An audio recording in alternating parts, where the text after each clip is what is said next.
తాజా అంశాన్ని చూస్తున్నాం. తిరుపతి తొక్కిసలాట ఘటనపై న్యాయ విచారణ కొనసాగుతోంది.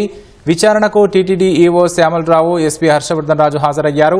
మరింత సమాచారం మా ప్రతినిధి నారాయణప్ప నాడు తెలుసుకుందాం.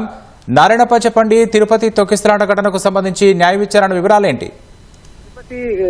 తిరుమల శ్రీవారి దర్శనానికి సంబంధించి వైకుంఠ ద్వార సర్వదర్శన టోకెన్ల జారీ సమయంలో చోటు చేసుకున్న తొక్కిసలాటకు సంబంధించి 6 ప్రాణాలు కోల్పోయారు. ఈ నేపథ్యంలో రాష్ట్ర ప్రభుత్వం ఈ సంఘటనపై తీవ్ర ఆగ్రహం వ్యక్తం చేస్తూ ఇప్పటికే కొంతమంది అధికారులను బదిలీ చేయడం, మరొక 2 సస్పెండ్ చేయడం జరిగింది. అదేవిధంగా ఈ తొక్కిసలాటకు సంబంధించి పూర్తి స్థాయి విచారణ కోసం న్యాయ విచారణకు ఆదేశించింది. ఈ నేపథ్యంలోనే న్యాయ విచారణ అధికారిగా హైకోర్టు విశ్రాంత న్యాయమూర్తి జస్టిస్ సత్యనారాయణమూర్తిని నియమిస్తూ 2 నెలల లోపు నివేదిక ఇవ్వాలని ఆదేశాలు జారీ చేసింది. ఈ నేపథ్యంలోనే హైకోర్టు విశ్రాంత న్యాయమూర్తి జస్టిస్ సత్యనారాయణమూర్తి 2 రోజులుగా తిరుపతిలో విచారణ నిర్వహిస్తున్నారు. నిన్న తొక్కిసలాట జరిగిన ప్రాంతం బైరాగపట్టణంలోని పద్మావతి పార్క్ కావచ్చు, అదే విధంగా వైకుంఠ ద్వారా సర్వదర్శన టోకెన్లు జారీ చేసిన రామానాయుడు పబ్లిక్ స్కూల్ ను కూడా క్షేత్రస్థాయిలో పరిశీలించారు. ఆ తర్వాత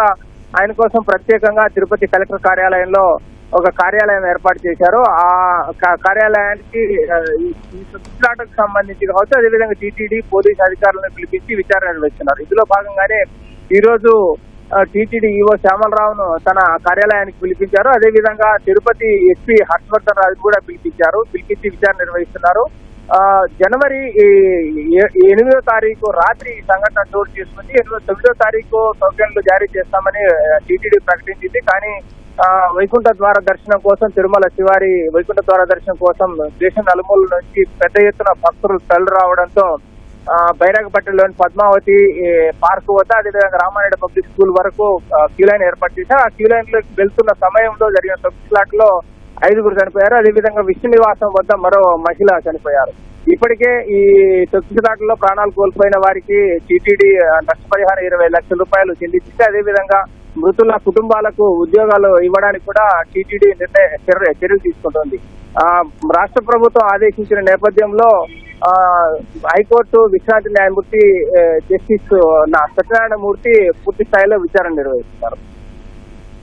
ధన్యవాదాలు నారాయణప్ప.